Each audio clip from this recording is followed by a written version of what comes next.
It is late, the phone is low, and the person holding it is not trying to make a privacy decision. They are hungry. A delivery app has just been downloaded. The icon opens, the screen is clean, the language is soft. Let's personalize your experience. Enable notifications so you never miss an update. Allow location for better results. Accept all. Start free trial. Recommended. Nothing here feels like a contract. It feels like getting through the doorway. There is no villain in the room. There is a couch, a charging cable, a half-finished message from a friend, and the small impatience of wanting dinner to arrive before the night disappears. The person taps because the purpose of this moment is not to decide. The purpose is to get inside. That is the first quiet advantage of app onboarding.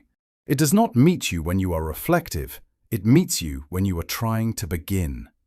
Notifications are not presented as attention access. They are updates. Location is not presented as a map of movement. It is convenience.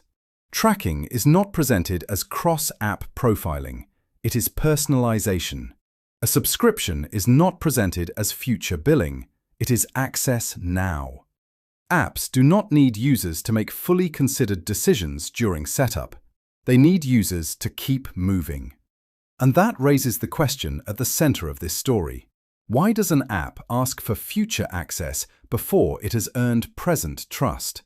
The answer is not that every app is bad, or that every permission is useless, or that every designer is trying to trick you. Some prompts protect your account. Some reminders matter. Some location access makes a product work. Some subscriptions are clearly disclosed and fairly priced. But the deeper mechanism is more durable than any one bad actor. It is a system that compresses choices into motion. The app appears to be helping you start. But what if the beginning is the most valuable part of the relationship? The first thing to understand is that setup is not a welcome screen. It is a tunnel. The user enters with one goal: order food, join a workout, watch one show, check a bank balance, track a package, read an article, split a bill, find a ride. The interface offers a path that looks like progress.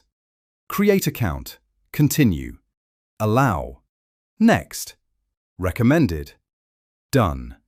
Each screen feels smaller than the last because the user is already moving. The first yes makes the second yes less dramatic. The second yes makes the third one feel routine. By the time a permission prompt appears, the user may not feel like they are negotiating. They feel like they are completing setup. That difference matters. In a slow decision, you compare. You ask what the app needs, what it will store, what happens if you refuse, whether you can change the setting later. In onboarding, you are not in that mental posture. You are in task mode. You have already invested time. You have accepted the premise. You want the reward. Picture someone opening a budgeting app after finally deciding to get their spending under control. The app asks for email, then a password, then a financial goal. Then it says notifications will help them stay on track. Then it says connected accounts will make the experience smarter. Then it says recommended settings are already selected. The person wants to feel organized tonight.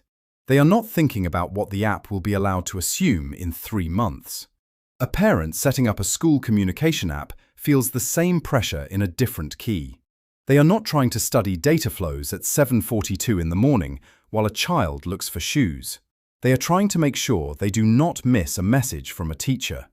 When the app asks for notifications, calendar access, and profile details, the emotional frame is responsibility. Declining does not feel like privacy.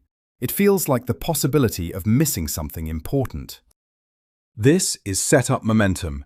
It converts decisions into steps. A step is psychologically lighter than a choice. A step means you are still on the path. A choice means you may need to stop and own the outcome. Good onboarding lowers confusion. It reduces friction. It makes software usable. But that same smoothness can blur the boundary between help and capture. The first trap is not deception in the crude sense, it is timing. The app asks while the user is trying to enter, not after the user has learned what the relationship will require. And once timing has done its work, the next layer appears. The app does not only ask quickly, it often makes one answer feel normal. A default is not just a setting that is already selected, it is a signal. It tells the user what the system expects. It tells the user which path is safe. It tells the user which choice avoids extra effort. On a screen, the default often arrives dressed as calm language. Continue, accept, allow, recommended, done. The alternative carries a different emotional weight. Manage settings, customize, learn more, maybe later, reject all, cancel. One path says, keep going. The other says, slow down and take responsibility for becoming difficult. That is why defaults have always mattered far beyond software. Eric Johnson and Daniel Goldstein studied defaults in the context of organ donation, a decision far more serious than a notification toggle. Their work helped show that the no-action path can strongly shape outcomes because changing it requires attention, confidence, and effort. The point is not that organ donation and app onboarding are morally equivalent. They are not. The point is that defaults do not merely record preferences, they help construct them.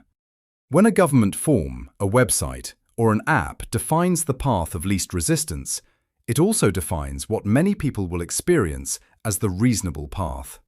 Johnson and Goldstein's research is powerful here because organ donation is not a trivial preference like choosing a color theme. It is a moral decision, an emotional decision, and a public decision. Yet the default still matters. That is the uncomfortable insight for digital life. If the no-action path can influence decisions that serious, then a pre-selected toggle during a rushed app setup should not be treated as a pure window into what the user truly wanted. This is why the word recommended does so much work. Recommended sounds like assistance. It implies that someone has already thought through the options. It suggests that the system knows the safe choice, the efficient choice, the choice most people would make. A user who accepts recommended settings may feel less like they made a decision and more like they avoided making a mistake. This is especially powerful when the screen contains uncertainty. What does tracking really mean? Which cookies are necessary? Why does this app want Bluetooth? Will denying notifications break something? What happens if location is off? The user does not know yet. The product does. That imbalance makes the default feel like guidance. And guidance in an interface can become direction without ever raising its voice. Imagine a fitness app on January 2nd. The user has just created an account. They want a plan, a streak, a sense that this year might be different. The app recommends daily reminders. It recommends health integrations.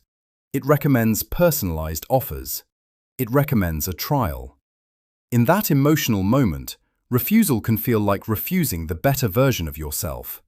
That is the hidden power of defaults. They borrow the user's goal and attach the product's preferred settings to it. By now, the viewer can see why recommended is not neutral information. It is a behavioral invitation. But the most valuable choices are not always visible as choices.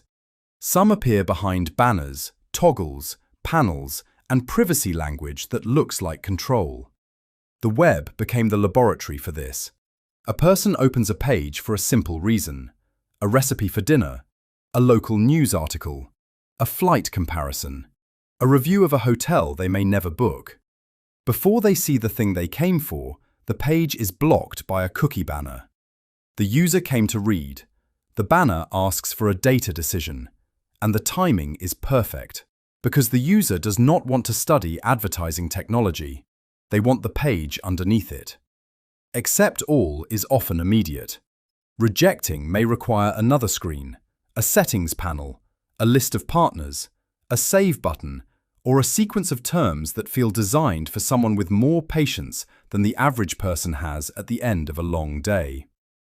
A person standing in a grocery aisle searches for a recipe because they forgot one ingredient. The phone signal is weak. The page loads slowly. The cookie banner appears before the ingredient list.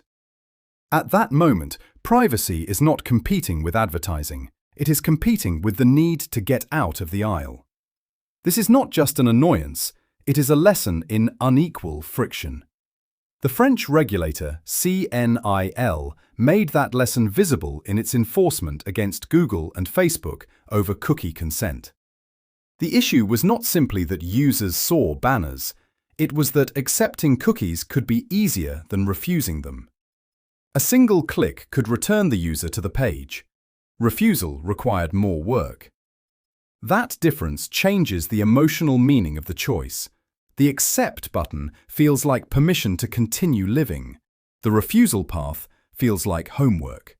And when a privacy-protective choice feels like homework, many people will postpone it. I'll fix it later. I'll manage it next time. I just need this article. But later rarely arrives. The banner disappears. The user gets the recipe, reads the headline, checks the hotel, closes the tab, and carries forward a choice made under irritation. CNIL's cookie cases are useful because they move the discussion away from vague suspicion and into interface shape. The regulator was not only looking at the existence of a consent box, it was looking at the comparative effort required by each path. One button or several steps. A direct exit or a detour. A calm acceptance or a settings maze. This is where formal consent can become behaviorally weak. The user was asked. The user clicked. The record may show agreement, but the architecture of the moment made one answer cheap and the other expensive. That does not mean every cookie banner is unlawful or manipulative. It means the shape of a choice can matter as much as the existence of a choice. CNIL's later action involving Google account creation showed that this problem did not vanish after the first wave of cookie enforcement. The regulator again focused on whether users had free and informed consent when account creation and advertising cookies were tied into a complex path.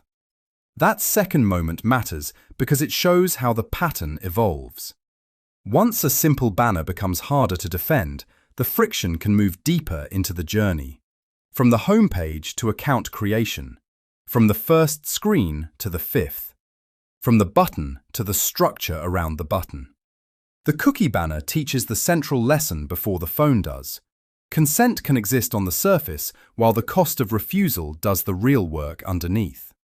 And if that can happen on a website, the stakes become higher on the device people carry into bedrooms, cars, stores, offices, hospitals, schools, and train stations.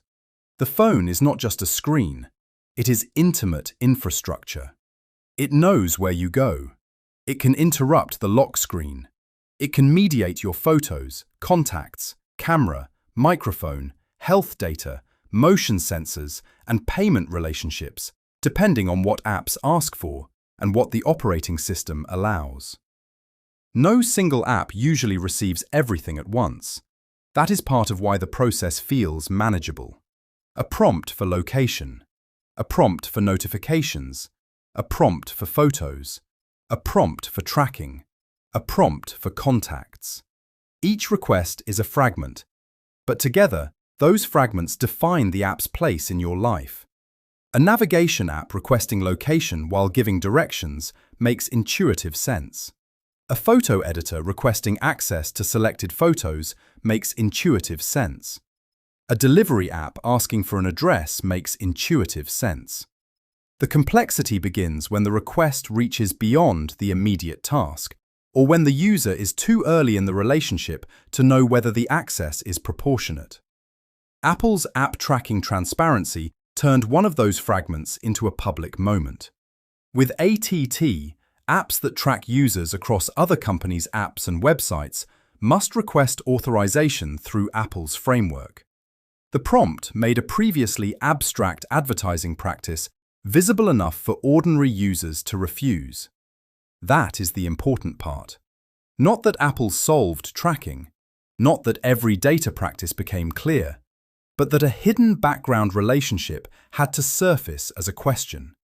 A person opening an app could now see language asking whether the app could track activity across other companies' apps and websites.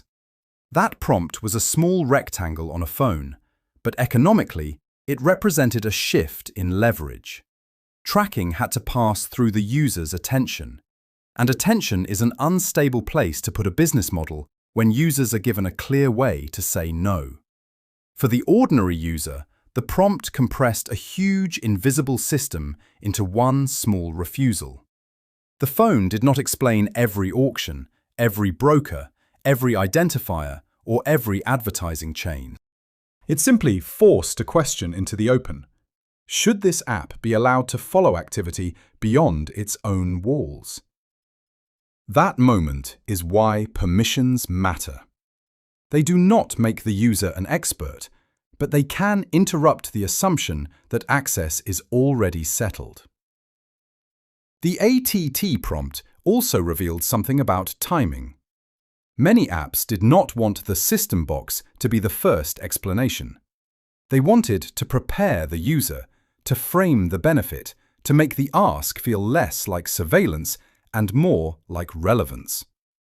That preparation can be legitimate. Users deserve context. But it also shows how a permission prompt is rarely just a prompt. It is the final visible step in a persuasion sequence. Android's notification permission made another invisible relationship visible. Starting with Android 13, newly installed apps on Android 13 and higher generally cannot send non-exempt notifications until they request and receive the user's permission. That changed the meaning of the notification prompt. The notification is not merely a convenience feature. It is a right to enter the user's next moment. The lock screen is not neutral space. It is the front door of attention. This is why platform-level prompts are powerful, but also why they become part of the choreography. An operating system may display the final permission box. The app may prepare the user before that box appears. A soft screen says, "Notifications help you stay informed." A friendly illustration says, "You are almost done." A line of copy says, "Most users turn this on." Then the system prompt appears. The law, the platform, the product, and the user all meet inside a few square inches of glass. And the user is still trying to begin. This is the point where the story has to change shape. Because up to now, the issue may look like a series of annoying prompts. Cookies, notifications, tracking, location, trials. But those are only the visible pieces. The deeper thing is not the prompt. It is what the prompt makes possible after the prompt is gone. This is not only consent, it is configuration. The app is not simply asking what it may do right now. It is configuring the conditions under which future behavior will happen. Once notifications are on, the app can create return moments. Once tracking is allowed, the app can improve targeting and measurement. Once cookies are accepted, the site can join a wider advertising system. Once auto-renew is active, future inaction can become revenue. The hidden product is not the setting. The hidden product is the user's future passivity. That is the floor drop. The first half of the story was about how people are moved through setup. The second half is about what those early taps become after the setup screen disappears. A user thinks they finished onboarding. But from the product's point of view, the real system may have just begun. The app now has a way to come back, a way to measure, a way to personalize, a way to bill, a way to treat silence as continuity. And because each pathway was granted separately, the whole arrangement rarely feels like one big surrender. It feels like small, reasonable choices scattered across time. That is why the system is hard to see from inside it. Consider the person from the opening scene. They ordered food that night. The app worked. Nothing felt alarming. But the next week, a notification appears at 6:18 p.m., just as they leave work. Your favorite place is offering a deal. A few days later, another notification. You have credits expiring. Then one about a limited time offer. Then one about a new restaurant nearby. Each message is defensible in isolation. Each one can be useful. But the permission granted during setup has become a recurring entrance into the user's evening. The app no longer waits to be opened. It can knock. That is attention access. A notification is not just information. It is a claim on the user's next moment. Some claims are legitimate. A fraud alert from a bank, a delivery at the door, a calendar reminder before a medical appointment, a message from someone you love. The danger is not notification itself. The danger is that the same pipe that carries the urgent can carry the profitable. A commuter stands on a train platform after a long day. The phone buzzes. One app says a package has shipped. The person taps. Inside the phone, another notification is waiting. Then a badge. Then a feed. Then a short video starts silently and fills the screen. The original alert has done its job and disappeared. The session continues. This is not a story about weakness. It is a story about permitted interruption. The user did not wake up deciding to donate attention to a sequence of apps. A notification entered the moment first. Android 13 matters here because it treats that entrance as permission-worthy. Newly installed apps on Android 13 and higher begin with notifications off by default until permission is granted, with certain exemptions.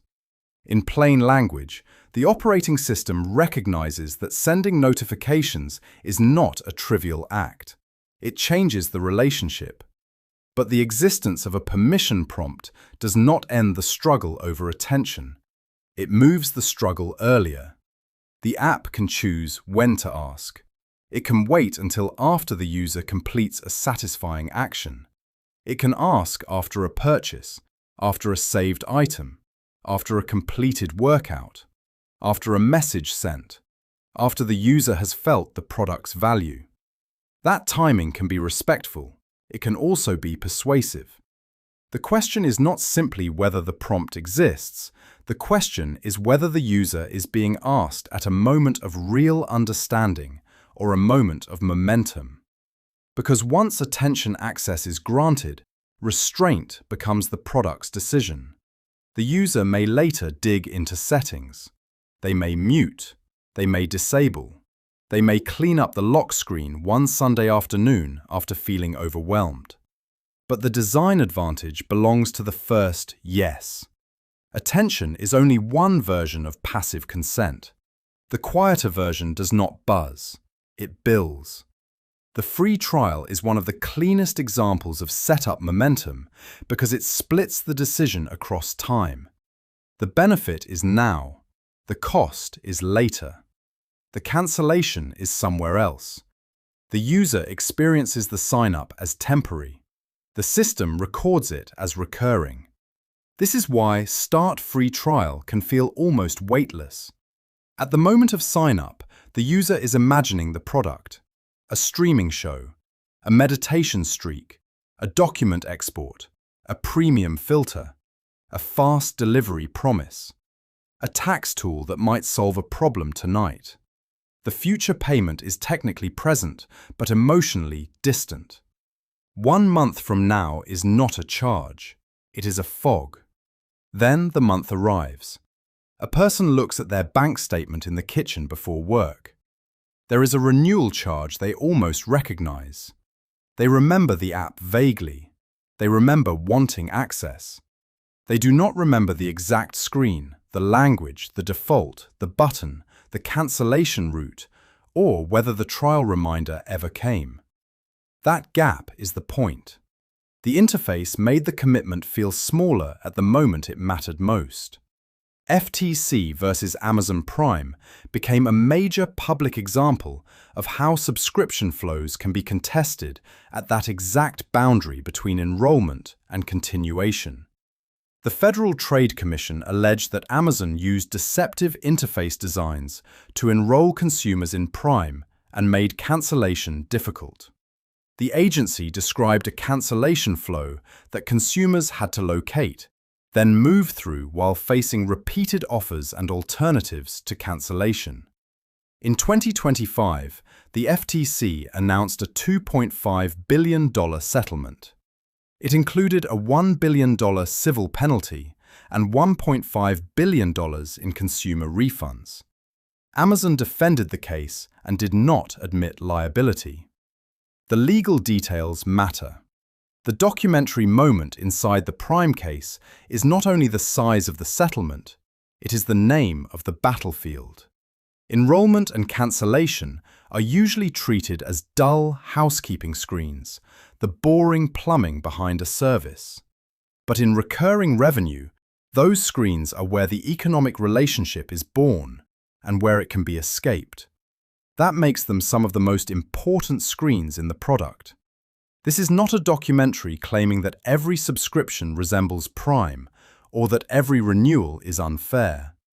It is showing why the shape of enrollment and cancellation has become a regulatory battleground. Because recurring billing turns time into leverage. A one-time purchase must win the user once.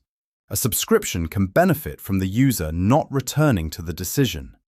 This is the financial cousin of the notification prompt. In one case, the system receives permission to interrupt.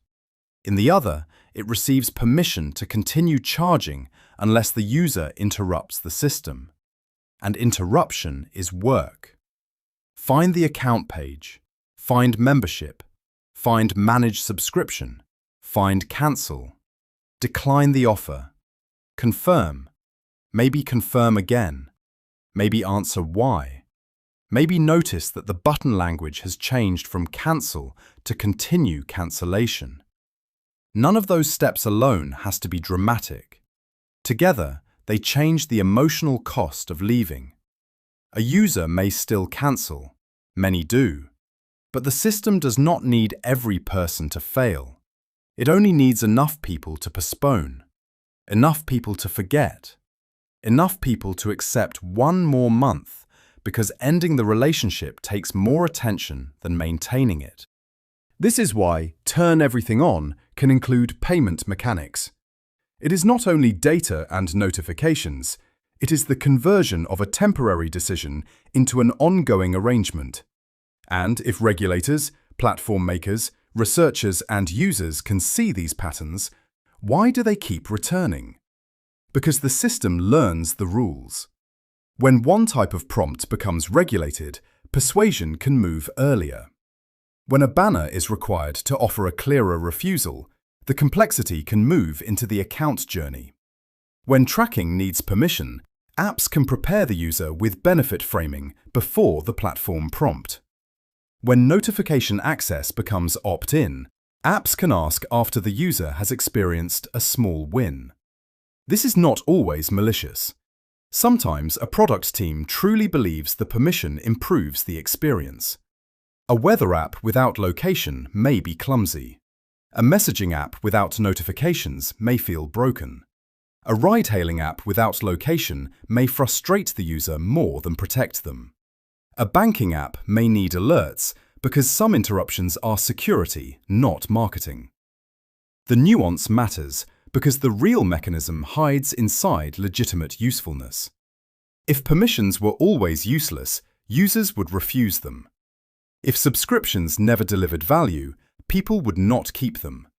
If personalization never helped, recommendation systems would collapse.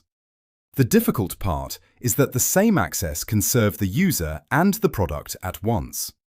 A notification can warn you and bring you back. Location can improve results and enrich context. Tracking can support measurement and advertising. Auto-renew can prevent service loss and convert forgetfulness into revenue. Apple's own human interface guidance tells developers to avoid requesting permission at launch unless the data or resource is required for the app to function. That recommendation exists because timing affects trust. Ask too early, and the user has no context. Ask at the moment of need, and the user can connect the request to a real benefit. That is the clean version of the design principle. But in commercial reality, the moment of need and the moment of maximum conversion are not always the same. A team watching an onboarding dashboard does not see one exhausted person on a couch. It sees completion rate, permission grant rate, trial conversion, push opt-in, retention after day 7. Each metric can be useful. Each can also pull the design toward fewer pauses and more acceptance. Inside a product meeting, this may not sound like pressure.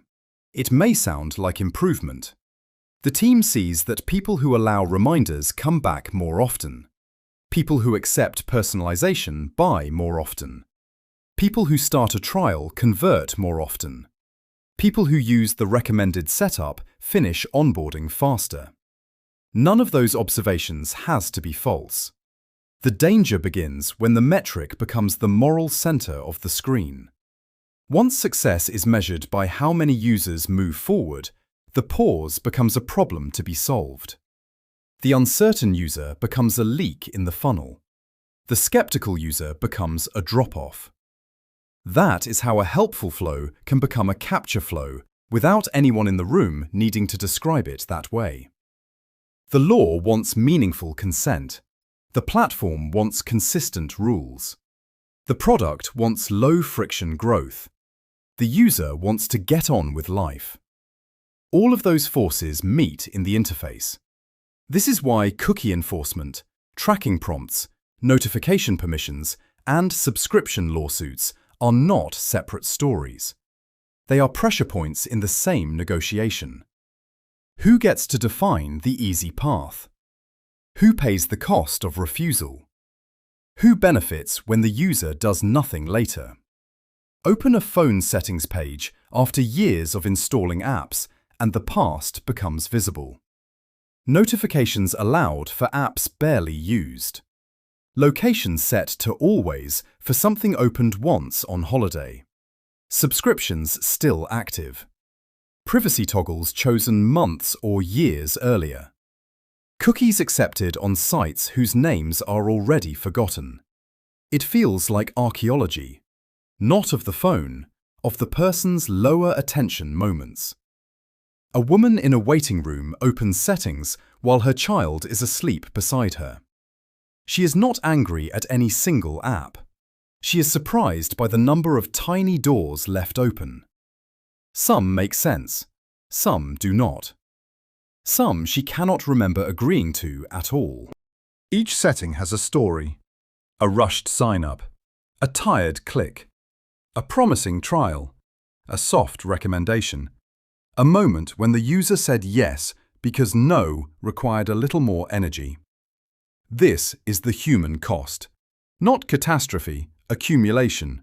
The slow transfer of tiny decisions from the conscious self to the default environment. And that brings the story back to the beginning. Same phone, same evening, same app, same gentle language. Let's personalize your experience. Enable notifications. Allow location. Accept all. Start free trial. Recommended. But now the screen looks different. The app is not just asking how to begin, it is asking what it may assume later. The defense is not to reject everything automatically. That would be too simple and often impractical. The defense is to slow down at the exact moment the interface wants speed. Treat onboarding as a contract written in toggles, defaults, prompts, banners, permissions, and renewals. The important question is not, will this make the app better right now? It is, what will this allow the app to do when I am not thinking about it? The most valuable permission is not access to your location, your inbox, your notifications, or your payment method. It is permission to treat your future inattention as agreement. The moment an app asks you to move faster is the moment to read slower. This channel exists to expose the quiet architecture behind everyday digital choices.